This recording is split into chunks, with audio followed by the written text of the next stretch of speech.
Sovereign of the Three Realms, Chapter 2018. Bab 2018. Juara tanpa ragu. Gan Ning telah memberikan jumlah yang menakutkan. Ada aturan yang tidak diucapkan tentang proses pelaporan. Anggota yang paling sedikit berkontribusi melaporkan pertama, diikuti oleh tempat kedua. Kapten umumnya memiliki hasil terbaik, dan biasanya yang terakhir. Jika Gan Ning, yang berkinerja terburuk dari ketiganya, memiliki 28, maka jumlah itu menarik lebih dari perhatian Lu Mingye. Tim-tim setelah mereka tiba-tiba berhenti saling berbisik, mengarahkan pandangan mereka ke garis depan. Kerasnya Gan Ning telah menangkap telinga semua orang, berhasil dengan sangat baik dalam tujuannya. Bagus, sangat bagus. Setelah memeriksa orb Gan Ning untuk keasliannya, para hakim mengangguk satu demi satu. Para jenius yang berpartisipasi bahkan lebih terkejut. Di antara 60 jenius ini, Gan Ning benar-benar biasa-biasa saja. Dia paling banyak berada di bagian tengah bawah peringkat hipotetis. Namun, jenius biasa-biasa saja ini telah mengajukan 28 bola kekalahan. Itu lebih dari apa yang didapat seluruh tim lain. Banyak yang tidak percaya apa yang baru saja mereka dengar. Mengingat orang seperti apa Gan Ning, dia tidak pantas mendapatkan banyak bola itu sama sekali. Apakah surga tahu apa yang dilakukannya? Dunia bela diri Dao menggerakkan kekuatan. Gan Ning tidak memiliki kekuatan yang cukup untuk memenangkan pujian orang lain. Karena dia memiliki lebih banyak bola daripada banyak yang atasannya, orang-orang yang sama marah dan iri. Bocah itu benar-benar beruntung dalam memilih kaptennya. Bukankah ada desas-desus sejak awal bahwa Hu Lei menangkapnya? Jiang Chen harus datang untuk menyelamatkannya. Aku tidak percaya dia mendapatkan begitu banyak bola sendirian. Petik 2. Apa yang bisa dilakukan orang tentang itu? Bahkan konsor Poison si King Lu tidak bisa mengalahkan timnya. Mereka terlalu kuat. Petik 2. Apa maksudmu, terlalu kuat? Jiang Chen adalah tentara satu orang mereka. Saya tahu siapa Gan Ning ini, dia rata-rata di terbaik. Jika saya berada di timnya, saya juga tidak akan melakukan yang buruk. Petik 2. Saya rasa begitu. Tanpa Jiang Chen, ia tidak berarti apa-apa. Petik 2. Gan Ning telah menempatkan cukup untuk membuat siapapun cemburu, tetapi kebanyakan percaya bahwa Jiang Chen telah membantunya tanpa pertanyaan. Namun, itu adalah latihan berbasis tim pada akhirnya. Wu Yu dari Tanah Suci Abadi. Saya punya 32 bola. Wu Yu melaporkan. Mempertimbangkan kekuatan dan kemungkinannya, itu cukup normal baginya untuk membawa beberapa lebih dari Gan Ning. Begitu Wu Yu mengungkapkan hasilnya, semua orang di sekitarnya takjub. Kedua jenius yang diumumkan sejauh ini memiliki 60 bola di antara mereka. Ini sangat menakutkan bagi para penonton. Sebelum tim Jiang Chen, yang lainnya tampil sangat buruk. Hanya Lu Mingye yang menunjukkan kemampuan bersaing. Tapi nomor bola Gan Ning dan Wu Yu lebih besar dari dua asisten Lu Mingye. Hanya satu pertanyaan yang tersisa. Berapa bola yang dimiliki Jiang Chen? Apakah dia melebihi jumlah yang dibawa Lu Mingye? Mata jenius Flora dilatih dengan penuh kebencian pada musuhnya. Dia merasakan ancaman nyata dari Jiang Chen dan rekan satu timnya. Tidak mungkin, tidak mungkin. Lu Mingye mengulangi dengan frustrasi yang membandel pada dirinya sendiri. Bisakah Jiang Chen ini memiliki lebih dari 100 bola? Jiang Chen tidak peduli tentang perasaan orang lain. Dia melangkah sambil tersenyum. Saya Jiang Chen. Saya mendapatkan 226 bola di persidangan. Petik 2. 226. Tidak ada yang bisa mempercayai telinga mereka. Bagaimana ini bisa terjadi? Berapa banyak yang kau katakan? Salah satu hakim yang lebih cepat berkedip. Jiang Chen tertawa. 226. Tolong periksa mereka. Dia sopan bukannya penuh dengan itu dari kesuksesan memabukkan. Semua orang menarik napas tajam ketika melihat bola berserakan di semua tempat. Jumlah luar biasa yang dipamerkan jauh melampaui setiap anggota Lu Mingye dan timnya. Ketika seluruh tim Jiang Chen dihitung, itu memiliki 286 bola. Dengan kata lain, hanya kontes untuk tempat-tempat selanjutnya yang dilangsungkan. Pemenang sudah diputuskan. Anjak 160 bola tim Lu Mingye, hanya ada lebih dari 100 sisanya. Bahkan 200. Banyak yang mendesah berseru ketika hasilnya keluar. Ada banyak gerakan dan badai bisikan. Ekspresi Lu Mingye hitam seperti racun ular. Matanya berbinar karena kebencian. Mimpinya untuk menang telah hancur total. Tidak ada yang mengejutkan tentang apa yang terjadi selanjutnya. Gadis suci Sitong dan Yao Guang tidak melaporkan banyak bola. Beberapa yang mereka miliki tampak asal-asalan. Yang paling mengejutkan dari semua adalah bahwa si King Lu mengirimkan tepat 0 bola. Setelah perampokan Jiang Chen, dia telah kehilangan semua harapan untuk menang. Pada saat itu, sudah sangat menyakitkan bahwa tidak ada yang bisa menghentikannya. Hasilnya akhirnya dihitung. Tim Jiang Chen dipimpin oleh 1 mil, dengan tim Lu Mingye tertinggal di belakang sebagai yang jauh. Tempat ketiga juga jauh dari posisi kedua. Perbedaan setelah itu tidak terlalu jelas, karena hampir tidak ada yang memiliki bola pada saat itu. Tidak semua orang bisa menandingi reputasinya sendiri. Kemunculan tiba-tiba Jiang Chen muda telah membuat persaingan antara orang-orang muda di Tanah Suci jauh lebih menarik. Hari ini, dia tampaknya memotong di atas yang lain. Petik 2. Haha, selamat, Taoiski. Jenius Anda ini akan menjamin Anda setidaknya 10.000 tahun kekayaan. Petik 2. Kepemimpinan eternal sama baiknya dengan di dalam tas, ya. Daoiski, apakah mungkin untuk menyerahkan Jiang Chen muda kepada kami di sini di Void? Haha, kita di sini di Everlasting akan membayar apapun untuk hak istimewa itu. Jiang Chen tidak suka komentar yang dibuat tentang dia. Dia adalah orang, bukan barang dagangan. Sangat konyol bagi siapapun untuk berbicara tentang menyerahkan dirinya. Untungnya, perdana yang pertama dengan tegas menolak. Teman-teman saya, kata-kata Anda memalukan bagi nama Jiang Chen. Dia jenius yang datang setiap 100.000 tahun. Bagaimana Anda bisa berharap mencocokkannya dengan hal-hal materi?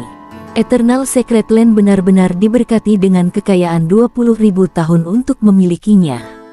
Anda bisa melupakan kami menyerahkannya. Petik 2. Comments for Chapter 2018. Sovereign of the Three Realms, Chapter 2019. Bab 2019. Babak kedua kompetisi akbar. Tim Jiang Chen menempati posisi pertama dengan selisih yang tak terbantahkan.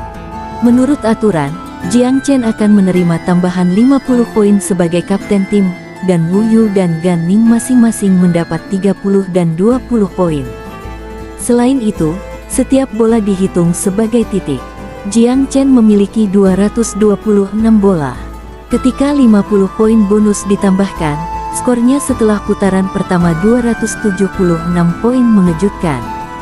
Itu jauh lebih dari apa yang diharapkan oleh penyelenggara.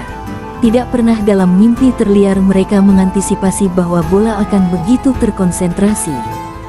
Jiang Chen telah memperoleh lebih dari sepertiga dari total bola yang tersedia. Sementara itu, Lu Mingye mendapatkan lebih dari 100 dirinya. Dengan bonus untuk kapten tim peringkat kedua, skor total Lu Mingye adalah 150, yang menempatkannya di peringkat kedua dalam peringkat individu. Tapi nilainya hanya sekitar setengah dari Jiang Chen. Sisa kontestan jauh lebih berkerumun bersama. Kuda-kuda hitam itu adalah Wu Yu dan Gan Ning. Mereka bukan salah satu jenius terbaik sejauh ini, tetapi skor mereka adalah yang teratas. Babak pertama berakhir dengan Jiang Chen memiliki keunggulan absolut dan keunggulan luar biasa. Mereka yang menganggap Jiang Chen sebagai pesaing utama mereka, jauh di belakangnya dalam hal poin. Yang paling tidak disangka-sangka, si King Lu, jenius misterius yang diidolakan setiap anak muda, mengakhiri babak pertama dengan penampilan yang buruk. Namun demikian, itu hanya babak pertama. Tidak lebih dari pemanasan untuk berbicara. Babak berikutnya dimulai tanpa memberi para kandidat waktu untuk beristirahat. Bagian utama dari kompetisi besar adalah untuk memulai. Pulau dataran tinggi selalu menjadi lokasi yang paling sangat dibatasi di bawah pemerintahan 10 tanah suci. Sekitar Sunplane adalah 10 pulau terlarang. Bagian kedua dari kompetisi besar akan diadakan di 10 pulau. Ada misi di setiap pulau. Menyelesaikan misi di pulau pertama memberi Anda 10 poin. Pulau kedua memberi Anda 20. Pulau ketiga memberi Anda 30. Mengikuti pola itu, 10 pulau memberi Anda 100 poin. Poin akan terakumulasi. Dengan kata lain, jika Anda menyelesaikan misi di 10 pulau, Anda akan mendapatkan total 550 poin. Ini adalah ujian kekuatan individu. Kami kembali menawarkan hadiah tambahan untuk 3 kontestan teratas. Tempat pertama jaring tambahan 100 poin. Posisi kedua bertambah 50. Tempat ketiga menerima 20. Jumlah poin Anda dari 2 putaran kompetisi adalah skor total Anda, yang akan menentukan peringkat Anda. Babak kedua memberi lebih banyak poin dibandingkan. Mereka yang tidak melakukannya dengan baik pada babak pertama menjadi bersemangat. Ini adalah kesempatan mereka untuk mengubah keadaan. Jika mereka menonjol di babak kedua, mereka bisa menebus skor rendah mereka dari yang pertama. Bagaimana jika banyak orang jenius melewati cobaan dari 10 pulau? Tanya seseorang. Bagaimana peringkatnya diputuskan? Cukup sederhana. Jika lebih dari 1 kontestan melewati jumlah pulau yang sama, mereka akan diberi peringkat sesuai dengan waktu yang dibutuhkan mereka untuk menyelesaikan misi.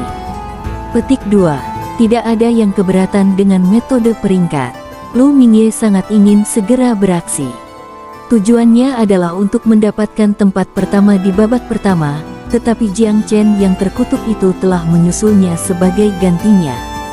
Syukurlah, dia memiliki peluang yang sangat bagus untuk kembali ke putaran kedua selama dia melakukannya dengan baik. Kekuatan pribadi adalah yang terpenting di bagian kompetisi ini. Itu bukan lagi tentang kerja tim, yang akan menimbulkan tantangan bagi Wu Yu dan Gan Ning. Gan Ning, terutama, akan mengalami kesulitan. Meskipun demikian, dia tidak terlalu khawatir. Dia tahu dia adalah salah satu yang paling lemah di antara 60 jenius. Dia tidak akan kehilangan apa-apa bahkan jika dia sangat di babak berikutnya. Baiklah, buat persiapanmu, kandidat. Besok pagi akan menjadi awal babak kedua. Anda akan memasuki pulau pertama di waktu dan lokasi yang berbeda. Ingat, setiap pulau memiliki batas waktu. Jika Anda gagal menyelesaikan misi dalam batas waktu, itu dianggap sebagai kegagalan dan eliminasi Anda. Anda semua akan diberikan slip giok untuk menjaga waktu, yang juga akan menampilkan misi di setiap pulau. Petik 2. Setelah penjelasan aturan, beberapa orang jenius bersemangat, sementara yang lain memiliki wajah serius. Banyak dari mereka masih ingin menang. Jiang Chen tidak terlalu khawatir. Bahkan jika dia tidak melakukannya dengan baik di bagian pertama kompetisi, itu tidak akan mempengaruhi pola pikirnya sama sekali. Kalian semua terlihat tajam. Mendorong Zi Jumin. Kami tidak menuntut Anda untuk mendapatkan skor yang baik, tetapi setidaknya lakukan yang terbaik. Tunjukkan pada kami kemampuan sejati Anda. Petik 2. Sebaliknya, perdana pertama berpaling ke Jiang Chen penuh harap. Kursi ini memiliki harapan tinggi untukmu. Anda harus mengambil mahkota. Jangan biarkan siapapun dari Flora menang. Petik 2. Jiang Chen tersenyum. Aku akan mencoba yang terbaik. Itu meyakinkan perdana pertama. Dia percaya bahkan 2 jenius top Flora tidak akan bisa mengancam Jiang Chen, mengingat kemampuannya yang superior. Jelas, Lu Mingye belum setuju. Dia dengan sepenuh hati fokus untuk menang dan menggunakan kesempatan ini untuk bangkit di dunia. Ini akan memiliki efek yang tak terhitung pada masa depannya. Akan sangat sempurna jika dia bisa mengalahkan Jiang Chen dan naik ke puncak. Keesokan paginya, semua jenius siap untuk menghadapi putaran kedua dalam kondisi terbaik mereka. Mereka masing-masing menerima slip batu giok. Jiang Chen menganggapnya penasaran. Siapkan dirimu. Anda memasuki pulau terlarang pertama. Sekarang, sepatah kata nasihat. Pulau-pulau itu berbahaya dan masing-masing lebih berbahaya dari yang sebelumnya. Terimalah tantangan dengan pertimbanganmu sendiri. Petik 2. Dengan kata lain, mereka mungkin terluka, atau bahkan lebih buruk. Jiang Chen tersenyum. Dia tidak mengabaikan peringatan itu, tetapi dia tidak akan terlalu memikirkannya. Ada keyakinan dalam ketenangannya yang tenang. Dia segera dikerahkan ke pulau terlarang pertama, Pulau Fog, menurut slip giok. Seperti namanya, pulau itu diselimuti kabut tebal yang tak berbatas. Jiang Chen akan menemukan pintu rantai perak. Begitu dia melakukannya, dia akan menyelesaikan tantangan pertama. Comments for Chapter 2019. Sovereign of the Three Realms, Chapter 2020. Bab 2020. The Grey Wolves, Alpha. Misi pertama cukup sederhana. Tantangan utama pulau itu adalah kabut. Itu mengaburkan pandangan seseorang dan mengaburkan penilaian mereka. Waktu reaksi juga akan lebih lama ketika bahaya melanda. Untungnya, tidak ada yang menjadi masalah bagi Jiang Chen. Indranya telah disempurnakan melalui pelatihan. Mata Tuhannya bisa melihat di malam hari sejelas dia di siang hari. Dia memusatkan mata Tuhannya dan memperluas kesadarannya ke titik tertinggi, mencari pintu rantai perak. Pintu itu harus disembunyikan di suatu tempat yang tidak jelas, atau tidak akan dipilih sebagai misi pulau terlarang pertama. Jiang Chen tidak memanfaatkan tikus Goldbeater. Dia juga tidak meminta bantuan dari Vermilion Bird atau Long Xiaoxuan. Dia ingin menemukan pintu sendiri. Dia memiliki keuntungan yang jelas dalam aspek ini. Pandangan dan kesadarannya beberapa kali lebih sensitif daripada pembudidaya lainnya. Dia melihat cahaya perak setelah sekitar 1 jam. Terlalu samar untuk terlihat jelas dalam kabut, tetapi dengan mata Tuhan, ia melacak kilatan perak tanpa kesulitan. Menilai dari namanya, pintu rantai perak harus memantulkan cahaya perak. Jiang Chen memutuskan untuk memeriksanya. Bahkan jika itu bukan pintu, itu setidaknya layak diperhatikan. Dengan kunpeng meteoric escape, dia bergerak menuju cahaya perak dengan kecepatan tinggi. Ketika dia terbang, makhluk seperti Goshawk dan elang berusaha menyerangnya, tetapi semuanya ditampar oleh gelombang tangannya yang cepat. Makhluk di tingkat mereka tidak akan selamat dari tamparan sederhana darinya. Dia segera mencapai tujuannya. Sinar cahaya perak terlihat jelas dari kejauhan, menghubungkan kedua sisi lembah seperti jembatan. Garis-garis perak zigzag dan tampak membentuk barisan gigi, tampak cukup menakutkan. Jiang Chen mempertimbangkan pintu dari kejauhan dan tidak terburu-buru untuk memasukinya. Setelah terdiam beberapa saat, ia tersenyum penuh pengertian. Pintu itu memiliki semacam batasan di sekitarnya. Tanpa basa-basi lagi, dia menuju pintu. Diaktifkan oleh usahanya yang masuk, 2 baris cahaya perak menggerogoti gigi. Frekuensi gigitannya sangat mencengangkan. Namun, Jiang Chen bahkan lebih cepat. Tanpa berkeringat, ia mengambil celah dan memasuki pintu. Misi pertama ini lebih mudah dari yang diharapkan. Memang, itu hanya pulau pertama. Masuk akal bahwa itu tidak akan terlalu menantang. Begitu dia melewati pintu, batu giok itu memperlihatkan simbol kesuksesan. Dia telah menaklukkan pulau pertama dan menerima 10 poin. Melewati pintu adalah sebuah jembatan. Sebuah cahaya yang menyilaukan menelannya dan membawanya pergi. Beberapa saat kemudian, dia dipindahkan ke jembatan lain. Slip giok memberitahunya bahwa dia telah memasuki pulau kedua. Misi juga diberikan juga. Lewati lembah serigala abu-abu dan dapatkan 3 helai rambut dari alfa serigala. Jiang Chen tidak yakin bagaimana harus bereaksi. Misi itu agak konyol. 6 jam adalah waktu yang ditentukan.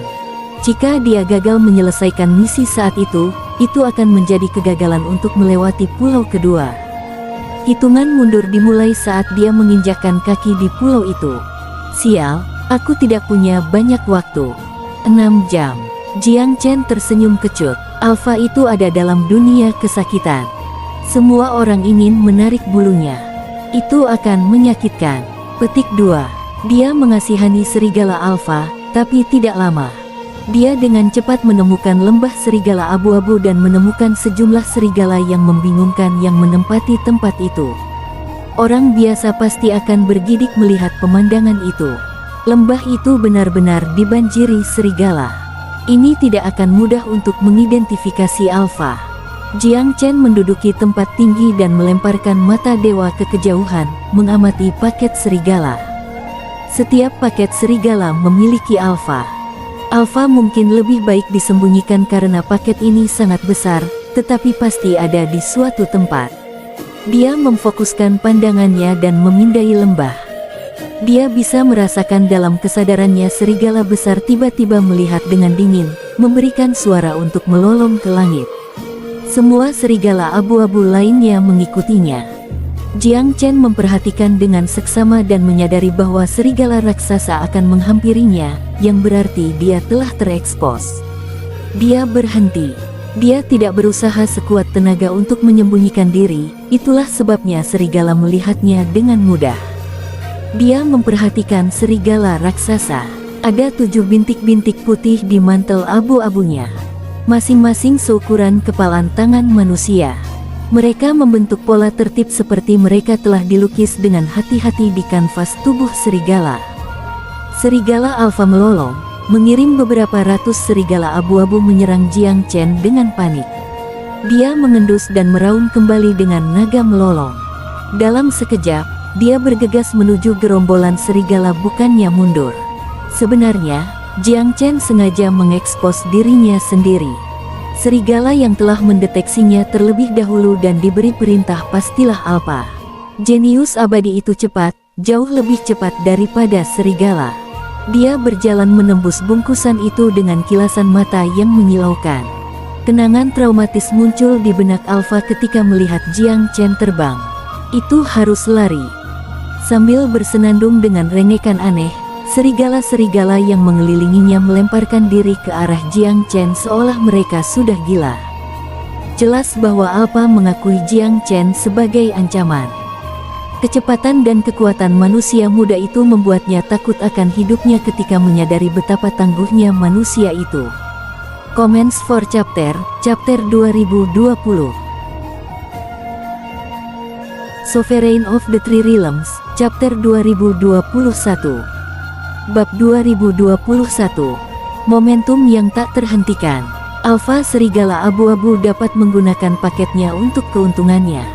Biaya sangat tinggi. Jiang Chen memberitahu fakta bahwa ada sesuatu yang sangat salah. Ia memerintahkan bawahannya untuk terus-menerus menabrak diri mereka sendiri melawan penyelundup manusia, seperti rantai selusin Cannonballs gemuk. Jiang Chen menguatkan dirinya. Alpha jelas merasa terpojok untuk menggunakan taktik putus asa. Kecepatannya memberinya keuntungan luar biasa atas serigala, memungkinkannya untuk berzigzag ke kiri dan kanan dengan cepat untuk menghindari semua serigala. Alpha kagum pada pendekatan manusia. Itu mencoba semua yang dia bisa, tetapi manusia tidak boleh dihalangi. Dengan sedikit akselerasi, Jiang Chen melompat ke belakang Alpha. Alpha itu meraung, meremang, dan bergetar untuk menyingkirkan penunggangnya yang tidak diinginkan. Ia mencoba untuk memutar kepalanya untuk mengubah rahangnya pada Jiang Chen. Sayangnya, tidak satu pun dari hal-hal ini yang benar-benar berpengaruh. Jiang Chen memberikan pukulan ringan terhadap dahi serigala. Serigala Alpha merasakan kepalanya berputar. Dalam keadaan linglung, itu tidak lagi bisa melakukan perlawanan yang efektif. Pria muda di punggungnya mencabut 3 rambut untuk menyelesaikan tugasnya, yang segera tergelincir oleh batu gioknya. Membelai rambut, Jiang Chen terkekeh, lalu mendarat di luar lembah dengan sambaran petir. Dia sangat cepat di pulau kedua, sampai-sampai dia sendiri agak malu tentang hal itu. Para jenius lain yang bersaing masih terjebak di kabut pulau pertama. Sementara itu, ia mendekati yang ketiga. Karena salinan slip giok terletak pada para hakim, kemajuannya disaksikan secara langsung. Bahwa seorang jenius dapat melewati 2 pulau dengan begitu cepat hampir tidak pernah terdengar, tetapi anonimitas Slip mencegah para hakim untuk mengetahui dengan tepat siapa itu. Para juri bertukar pandangan bingung. Beberapa orang bertanya-tanya apakah Slip itu sendiri mengalami masalah. Jenius ini bekerja terlalu baik, bukan? 2 pulau dalam 2 jam. Faksi mereka milik siapa? Petik 2. Aku bertanya-tanya siapa itu. Sebelum jawabannya terungkap, beberapa tanah suci berharap bahwa itu milik mereka. Perdana-perdana Eternal Secret Land tidak berbeda. Intuisinya mengatakan kepadanya bahwa jenius berkinerja tinggi ini mungkin Jiang Chen. Dia tidak punya banyak harapan untuk yang lain. Five Great Gentlemen diketahui cukup biasa-biasa saja. Sui Chen lumayan, dan yang lainnya lebih buruk darinya. Adalah tidak realistis untuk berpikir bahwa mereka melakukannya dengan sangat baik. Saat ini, Eternal hanya memiliki Jiang Chen untuk diandalkan. Haha, Daoiski, apa yang kamu pikirkan? Apakah Anda mungkin bertanya-tanya apakah jenius terkemuka ini adalah Jiang Chen dari tanah suci Anda? Seseorang dengan sengaja mengajukan pertanyaan ini dengan suara keras. Prime pertama tidak menyangkalnya. Menurut apa yang aku ketahui tentang dia, mungkin dia. Mustahil. Saya pikir itu adalah Lu Mingye dari Flora Secret Land. Petik 2. Tidak, permaisuri racun sepertinya lebih mungkin. Mengapa itu tidak bisa menjadi Hulei kita sendiri? Aku memiliki keyakinan bahwa sang jenius berasal dari Void. Setiap pembicara lebih berkulit tebal dari sebelumnya. Tak satu pun dari mereka menghindar dari membual tentang mereka sendiri. Ziju Min tersenyum dingin. Saya menjamin bahwa jenius adalah Jiang Chen, katanya dengan pasti. Jika kamu tidak percaya padaku, kita bisa bertaruh. Apa yang kita pertaruhkan? Apapun yang kamu suka, Ziju Min balas langsung. Keyakinannya mengancam orang yang tidak setuju dengannya. Dia telah menyatakan bahwa itu bukan Jiang Chen semata-mata karena iri dan tidak suka untuk pemuda. Keyakinan Ziju Min mengingat hal itu sangat merusak jaminan yang lain, terutama mengingat bahwa kinerja yang kuat dari Jiang Chen adalah hasil yang paling mungkin. Diskusi memanas tumbuh di antara para hakim dan audiensi mereka tentang siapa sebenarnya jenius misteri itu. Banyak yang mencoba menggunakan contoh dari eksploitasi masa lalu mereka sendiri. Namun, komentar dari galeri kacang sangat memuaskan diri sendiri. Penatua Ziju mentransmisikan perdana pertama. Apakah Anda benar-benar yakin itu Jiang Chen yang melakukannya dengan baik? Itu pasti dia, Ziju Min tertawa. Bukankah seharusnya Anda sudah mengenalnya sekarang, Perdana Menteri? Siapa lagi yang bisa menjadi tempat pertama? Jiang Chen dilahirkan untuk memenangkan apapun yang diikutinya. Petik 2. Sementara itu, kejeniusan saat itu menembus setiap percobaan dengan kecepatan yang tidak mungkin. Yang ketiga, keempat, lalu kelima. Dia benar-benar memanjakan dirinya sendiri dalam sukacita kesuksesan. Benar, ada titik kesulitan dengan setiap persidangan, tetapi tidak ada yang menimbulkan masalah serius baginya. Beberapa uji coba pertama terutama hampir sepele. Pengetahuan dan pengalaman Jiang Chen melampaui semua rekannya dalam segala hal. Dia benar-benar menghancurkan 5 percobaan pertama. Tidak demikian bagi para pembudidaya lainnya. Beberapa yang tidak memiliki bakat atau kemampuan yang cukup dihilangkan dengan cepat. Yang paling tidak beruntung di antara mereka gagal dalam uji coba kedua, tetapi ada beberapa untuk uji coba ketiga, keempat, dan kelima juga, dan dalam jumlah yang terus meningkat. Sementara para jenius lainnya sibuk dengan beberapa yang pertama, Jiang Chen sudah melewati ke-6 dan ke-7. Pulau ke-7 sangat berbeda dari yang sebelumnya. Dibangun seperti labirin yang benar, itu dipenuhi dengan penyesatan dan kebingungan. Siapapun yang tertangkap tidak sadar tidak akan pernah bisa menemukan jalan keluar di labirin tanpa batas. Jiang Chen cukup akrab dengan formasi menjerat seperti ini, namun pulau ke-7 adalah luar biasa karena formasinya memasukkan medan. Memecahkan teka-teki itu tidak masalah. Setelah memeriksa beberapa perhitungan di pasir, Jiang Chen menemukan beberapa petunjuk tentang operasinya. Begitu dia memiliki tempat untuk memulai, labirin praktis menjadi taman bermainnya. Comments for chapter 2021. Sekian dulu dongeng hari ini. Untuk selanjutnya, silakan subscribe, like, dan komen ya, teman-teman semua. Terima kasih banyak telah menonton. Sampai jumpa lagi. Bye-bye.